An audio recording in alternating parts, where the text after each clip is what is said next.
Hi, Robert hier. Dieser Podcast wird euch präsentiert von der Hannover Messe. Wir sagen vielen herzlichen Dank an die Kollegen in Hannover und jetzt geht's los.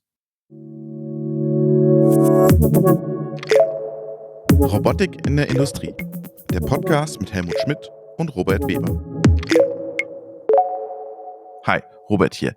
Das ist die letzte Folge vor unseren Sommerferien. Und wir haben uns dieses Mal bei den Kollegen vom Industrial AI Podcast bedient. Nämlich die hatten Rich schon vor einigen Wochen in ihrem Programm und der kam so gut an, dass wir gesagt haben, okay, nehmen wir Rich Walker von der Shadow Robot Company auch mit in den Robotik in der Industrie Podcast. So, Helmut und ich gehen jetzt in den Urlaub, entspannen uns ein bisschen. Der Helmut bleibt noch ein bisschen länger, der fährt nämlich erst Anfang September in Urlaub. Ich fahre jetzt in den Urlaub und wenn wir wieder da sind, gibt's was ganz Besonderes, was Neues vom Podcast Robotik Industrie. Wir wechseln nämlich die Seiten. Was das bedeutet, erfahrt ihr dann in der ersten Folge nach den Ferien. Wir wünschen euch alles Gute und bleibt vor allem gesund. Und jetzt geht's los. My guest today is Rich Walker. He works for Shadow Robot Company. And Rich, this is your second time as a guest on our podcast. Welcome back. Thank you. A pleasure to be here as always. Last time your cat played also a crucial part in the podcast. Is a cat also there? He's at home today. I'm in the office, so we'll hopefully be spared the feline intervention. Okay. How are you doing? Oh, very good, very good. We've just finally released the new robot hand that we've been working on in secret for 5 years. So that's an absolute amazing kind of expansive rush, shall we say. And we're very excited to be able to tell people about it. Exactly. All talk about AI and robotics. NVIDIA is making headlines with hardware, and so are you. So is hardware still worth it? Oh, absolutely. I think what we've seen with the last 5 years of kind of advancements in AI is it's been totally driven by much, much better compute. Mm-hmm. NVIDIA's massive bet on GPUs as the fabric for doing deep learning has obviously really, really paid off for them. And for anyone who bought NVIDIA shares 5 years ago, well done. Well done. Yeah. Congrats. For the rest of us, do you have shares? I did not in NVIDIA, no. Oh. Unfortunately, there we go. No, backing my own horse, I think. But for us over in the hardware, the kind of the deep tech corner, I think this is something we see, that you don't get new hardware without a lot of work, a lot of development, but you do need to have new hardware to make things possible. How much software and AI is in your new hand? Remarkably little. We had a lovely relationship working with Google DeepMind developing this robot, and essentially they said, we're the AI people, you're the robot hardware people. Here's a little line. Let's not step over the line too much. And actually that was very, very rewarding, because it meant that we didn't have to deal with the challenges they deal with. But equally, we could go to them and say, we have some ideas about our hardware designs. Do they solve this problem you have? And they go, yep, that will work and that will work. Let's do both of them. What is now new? What's changing in AI and robotics at the moment? Well, the change that we've been seeing is getting these kind of algorithms out of the video game and into the real world. We've seen lots and lots of examples where really powerful AI systems have been able to do really complex tasks, but almost entirely those are virtual tasks. Even if you could do them in the real world, they were done virtually. So even if you look at something like AlphaFold, which is predicting protein folding, but it's not then running the experiment to verify the protein folding, that's still got to be done by chemists. And what we're trying to do over in our little corner of the AI space is to say, well, okay, let's take these powerful AI tools and let's use them on real robots to solve problems that have been stuck for a long time in robotics. For example? So how do we pick up objects and interact with them well? That's a really, really big challenge in robotics. If you look at all of these very successful companies who do handling things with robots, if you look at what they do, they are very, very limited in the types of things they handle or the environments they do them in. Even the kind of world-class experts at handling objects at scale, like Amazon, are still operating in quite a restricted domain. Amazon expect the object to be on a shelf stack. Someone like Ocado knows that the objects will be presented in a warehouse. But when you get to, here's a random pile of things in your kid's bedroom, how do I clean them up? All of these systems just throw their hands up in the air and say, yep, can't do that yet. You mentioned these all these AI algorithms, how do you integrate now? How do you combine both worlds, your hardware world and your AI algorithm world? So a lot of that happens through a tool called reinforcement learning. Reinforcement learning is really powerful. Yeah. It's a method that allows you to take advantage of the fact that people have got really good at simulating physics. I think Festo already presented a hand with a Rubik, I think, was it? Yeah. Exactly. There have been quite a lot of interesting challenges where people have used reinforcement learning to solve them. But typically the problem you have is that, okay, you can do that in the simulator and it works really, really well. But then when you try and run those experiments in the real world, what happens is you break your robot. Yeah. And trying to keep the robots running for long enough to get these experiments done has been essentially the big showstopper here. Yeah. And what is now your approach? Oh, well, we spent thousands of hours beating the robots with sticks, so you didn't have to. Mm-hmm. Is the simplest way I can explain. Mm-hmm. Mm-hmm.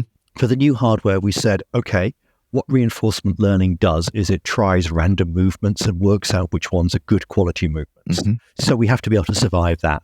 And then once we can survive that, what grasping and manipulation does is it collides the robot hand with objects. That's kind of, if I'm going to pick something up, my fingers are colliding with the object. By definition, they have to be to touch it.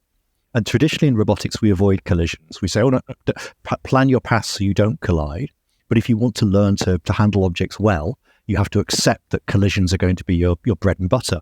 Exactly. That we built a robot platform that was designed to survive quite hostile abuse. We hit it with pistons, we hit it with baseball bats, we hammered it into itself, and over thousands of hours of testing, we ended up with a platform that was reliable enough that you could perform these experiments that really make you wince when you see a robot running on them. So you're running the hand together with the robot, collecting data, or am I wrong? Yes, exactly. The learning algorithm runs partly in simulation, but then translates across the real hardware. And when it's running on the real hardware, we have as much data as we can possibly get coming out of the robot. So this is something that people don't appreciate about classical robots, is they don't actually generate very much information. You might have some motor current data, and you might have some joint position sensors. And if you're really lucky, you'll have a force torque sensor at the wrist, and that's probably it. Mm-hmm. Whereas if you're trying to learn to understand acting in the real world, you want as much data as possible. So we've packed this robot with sensing to give you really, really deep insights into what's happening around the robot and with the robot while it's working. And how much data do you collect, and what kind of algorithms now do you use then with the data? So we have, I think it's something on the order of 155 sensors on each finger of the robot. Each finger? But you still have 3 fingers, right? 3 fingers on this, 3 fingers. And then we have That's also new, video. Right? It's our previous hands were always very human-like. Yeah. So there'd be 4 fingers and a thumb, and the fingers would be that kind of characteristic up and down pattern that your fingers come in, and the thumb comes up to oppose those. This new hand is actually, it's only 3 fingers, but each one of those fingers is probably as agile as your thumb is. And they're arranged in a triangle, so they could do quite a lot of manipulation, quite a lot of dexterity. Mm-hmm. We could put more fingers there, but for the moment, 3 was enough to do interesting things and see what could be done and how we could do it. Mm-hmm. And now you have this 100, you mentioned 150 sensors, right? Yeah. In one finger, right? In one finger. Okay, now you collect the data. And what is the next step then? What do you do with the data? So for somebody doing research in robotics and AI, what they're typically doing with that data is they're taking it and they're feeding it into, they're capturing it while they're doing an experiment, and they're feeding it into their learning system. Mm-hmm. So that might be going in as real-time data that's used to generate control. You feed it into the neural network. Mm-hmm. The neural network generates commands back to the robot. Or it might be something where you're using a demonstration, and then at the end of the process, you're saying, okay, capture this data and learn from this data how to control the robot. And tools like, there are lots of the kind of good learning tools out there in the ecosystem now, like PyTorch and so on, that people are just kind of feeding this data into. So, but this is not the reinforcement approach, right? This is how the hand behaves, right? Well, the reinforcement approach is the next step, right? The simulation stage, typically, and then also on the real robot. But what the reinforcement system has to learn to do is to use both the images it's seeing of the robots in the world and the data from the robot to control its behavior. And of course, something that's very interesting is when you're simulation and your real robot have different properties. Sometimes this is called the sim to real gap because it's easier to do things in simulation than reality. But then on other occasions, we actually have more data available in reality because we can detect things that are actually very, very hard to model in simulation, and you're getting real live data from the world, from the interaction. How many real life data does your hand need to see or not to see to, how do you call it? Well, it's interesting. If you apply, we can go back to classical control approaches with this hardware. So typically internally, when we organize a demo, we're using maybe position control or joint torque control because we implement that on the robot for you.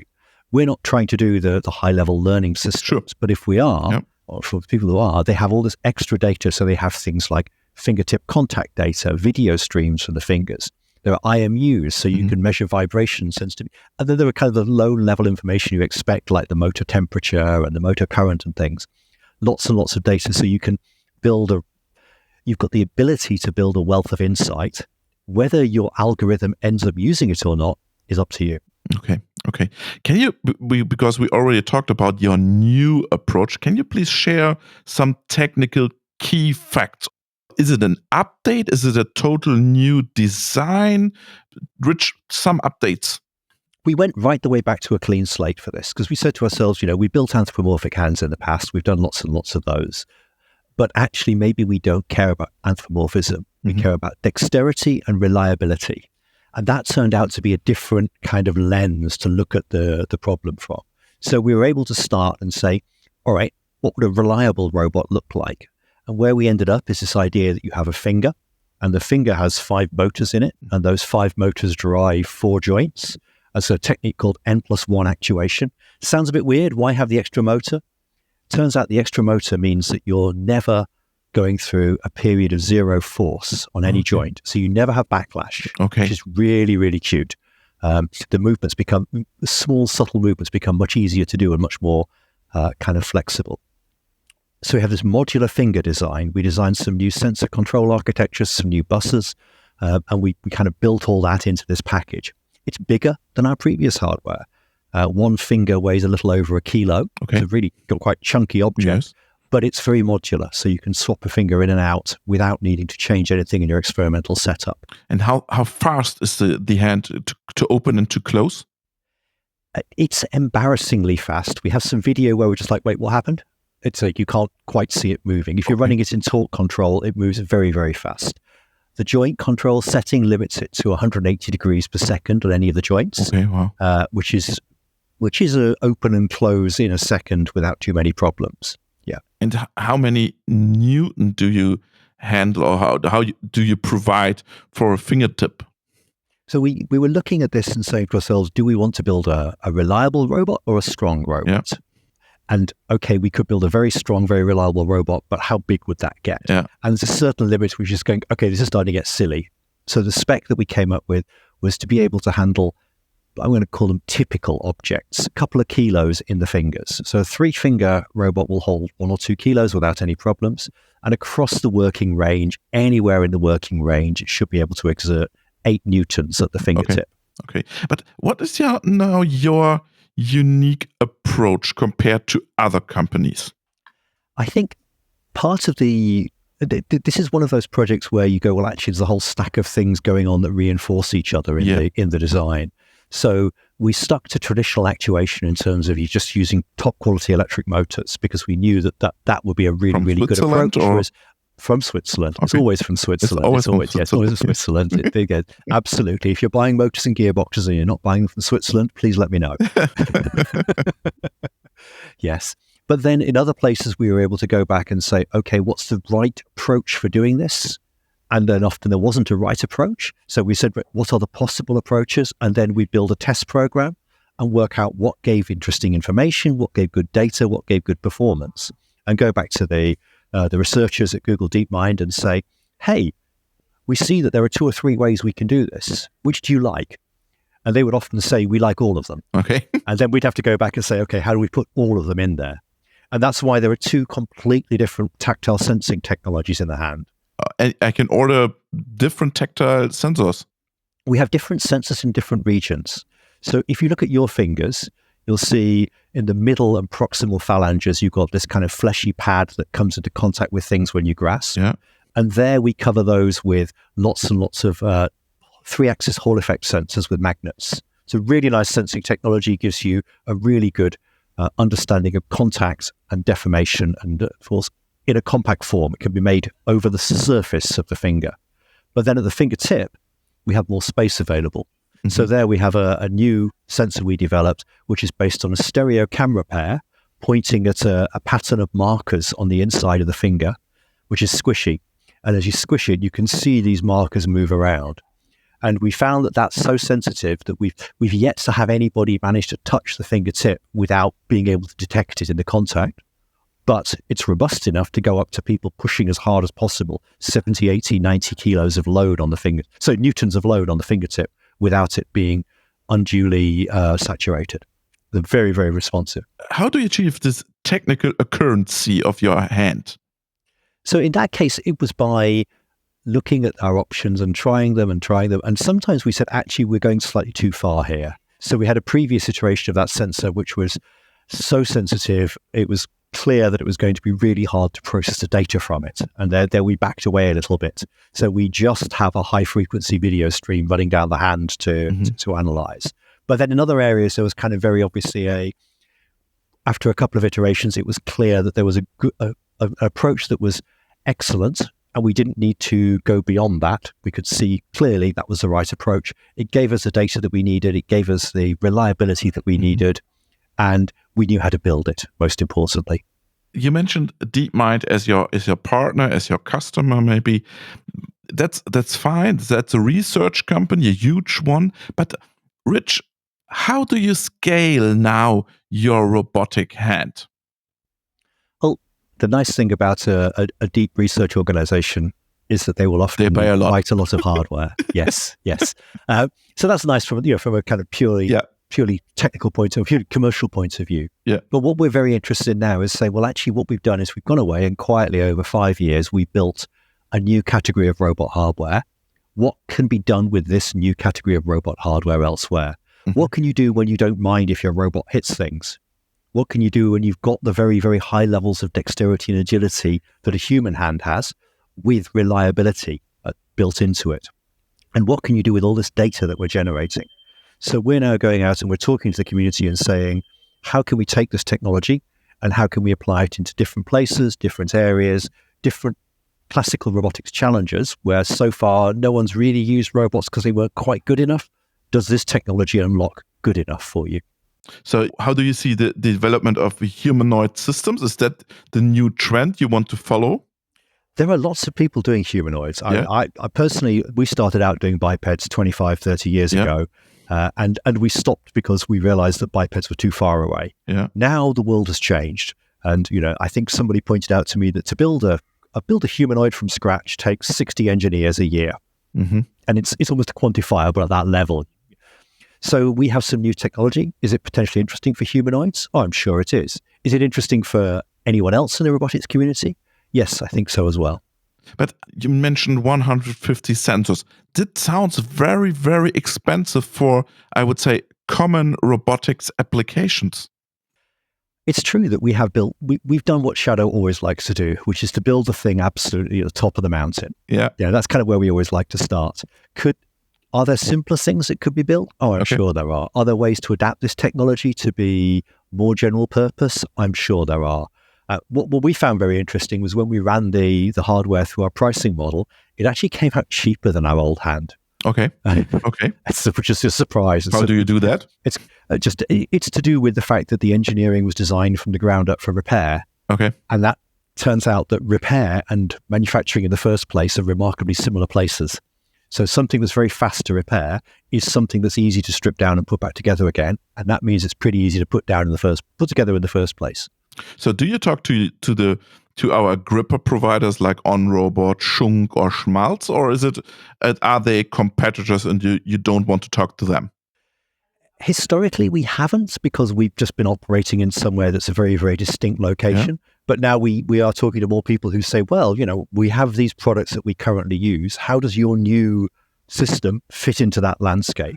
And we're very interested to understand, where we can contribute and where some of the technologies that we've developed may be able to make these like other types of hardware more versatile and more useful.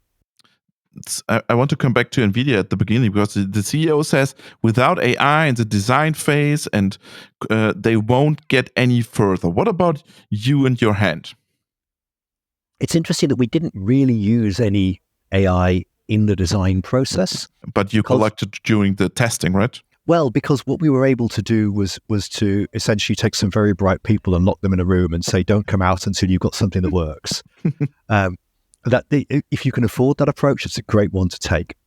In terms of future designs and future systems, I think one of the nice things is that we now know that we can use some of the tools from the AI toolbox to challenge our designs and to give us kind of things to explore for the next steps. Yeah. Mm-hmm. But you are using simulation tools, right? You will use AI-based simulation tools. We use the simulation tools, but they tend not to be AI-based. Something like Majocco or indeed NVIDIA's Isaac tool is a great simulator. They're very powerful, and they basically work off classical physics and just really good modeling of the classical physics, which is why they're interesting for AI, because they allow you to verify what the AI produces by testing it in a real simulator, a real physics model.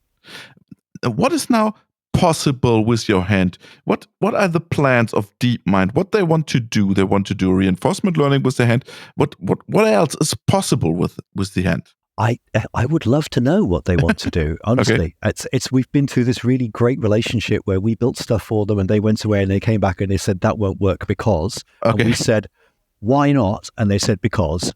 Okay. And we're okay, fine, that's fair enough. They very much they know what they want to do, and they have a strong focus on their particular innovations. And we're quite happy to sit here and say, okay, we're the hardware guys here. We don't need to actually understand the rigors of your learning systems algorithms, because what we need to understand is the rigors of your lab, where you beat the robot up and we make it survive that damage. But I want to come back when you said we want to also tackle different robotics application. How do I integrate the hand into my robotics system? Is it an API or is it a ROS-based operating system? What is your idea? At the moment, it's all in ROS 1. We have a nice open framework where you have joint position control, joint torque control, tendon force control available. You have all the sensor data published in a nice big ROS topic, lots of ability using dynamic reconfigure to change the configuration of the system. But it's an open API in ROS. In fact, it's an open API in ROS 1. We've been joking that the entire project we've had moved to ROS 2, sort of in the middle of the to-do list. And it's now the end of the project and it's still in the middle of the to-do list. Okay. It's not been that critical to You're a little bit late to the party, right? Well, we have reliable, stable running systems that we run for thousands of hours on ROS 1. If we change them, we have to requalify. So that's part of the reason for sticking there. Okay. So what are your next plans with your company? Well, we're very excited to take this hardware out and say to people, what can be done with this? Where can it go? Where can I buy it? From us, from our website. Well, drop us an email. We're in production now. That's a really nice thing about this. We've actually transferred the production across to our Madrid team. So you can, if you feel the urge, just drive down to Madrid and collect one. That's a European. Yeah. Yes. we hedged our bets there. And you produce in Spain, or where do you produce it? Yeah, we produce it in Spain. Obviously, subcontract manufacturing happens all over the planet, but the final development, assembly, test is done in Spain at the Madrid office. Rich, we wish you all the best with your new hand, with a new approach, with your new key customer, DeepMind. We learned that they order a lot of your robot. More than most people do. More than most people. It was a pleasure. Thank you very much and all the best. Thank you, Robert. Pleasure. Robotik in der Industrie.